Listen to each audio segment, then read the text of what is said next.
back today for patterning part 3. So yesterday's video covered the subconscious, which is essentially the mechanism that follows through on the order that you give it, the order with the greatest energy. So if you're placing an order for what you truly want and that has the greatest energy, then that is what will be created. If, however, your unconscious story is playing out and you're unaware of it, then likely that will have the greatest energy and you will create your beliefs, whatever those are. And in some cases, that will prevent you from actually attaining what it is that you're going for.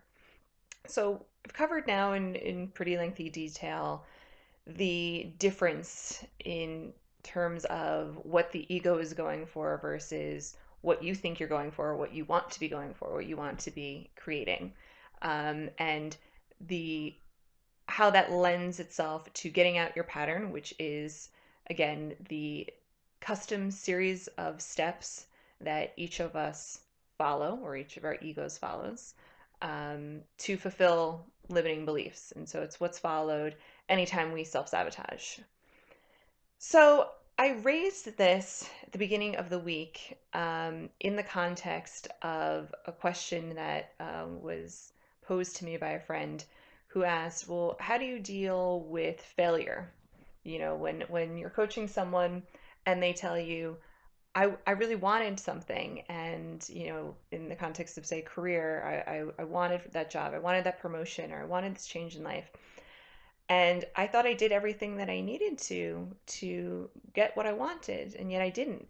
How do you know, okay, well, it's just not true and should give up, or you know, how do you deal with that? And my immediate answer was simply to tell her about this pattern. And certainly, you know, can tune into the vision, see what's true, blah, blah, blah. But ultimately, if you're not aware of your pattern, you're going to be held hostage by your pattern, and you're going to go on many, many more times in your life to be disappointed, to waste time and money, and not get what you want, despite your best efforts, seemingly your best efforts. So this has obvious implications with regards to your career and or your business.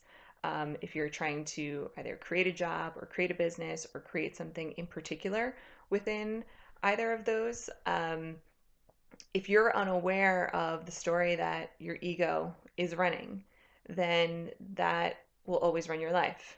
And sure, you'll get some things because your limiting beliefs will allow for some of it, but it will never allow you to get your full vision because your unconscious is going to be running the show. And this can have even, you know, bigger implications if we sort of expand the scale here beyond the personal. So each of us has a pattern, our own unique pattern.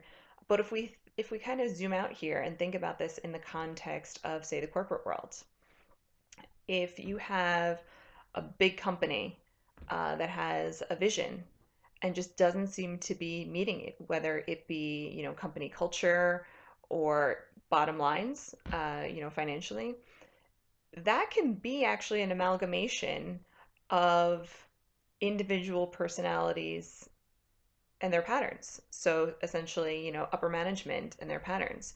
So ultimately, each person's pattern has a scope, if you will, what it is that the ego is trying to fulfill. It's essentially, you know, kind of like the greatest belief that it's trying to fulfill, the greatest incompleteness it's trying to complete. So for someone, it may be that, you know, they have a very overpowering personality because they actually come from a deep feeling of powerlessness. And so they will act out and at times be overpowering or aggressive. And that will, of course, have implications, whether it be in terms of how you treat employees, how you treat clients, and decision making, etc. Getting business, engaging, you know, new clients. If someone is running their pattern and they're coming from a place of feeling deeply powerless and they're not recognizing it, then that story, that pattern is going to come up, and that's going to affect their decision making, and it's going to affect the way they interact with, say, their fellow board members, their fellow managers, and how those people respond to them. And their egos are going to be at play, and you know, the egos are all going to play with each other masterfully to fulfill all of their egoic beliefs and not get the vision of whatever it is they're collectively going for in the company. So we'll talk more tomorrow about additional implications of patterns in business. But I just wanted to kind of introduce that idea today because we've been spending a lot of time in the last couple of days just talking about patterns. And I wanted to start to connect the real world applications to that beyond just self-awareness, which is, of course, critical in business. So more on patterning tomorrow. Thanks for tuning in today. See you tomorrow. Bye.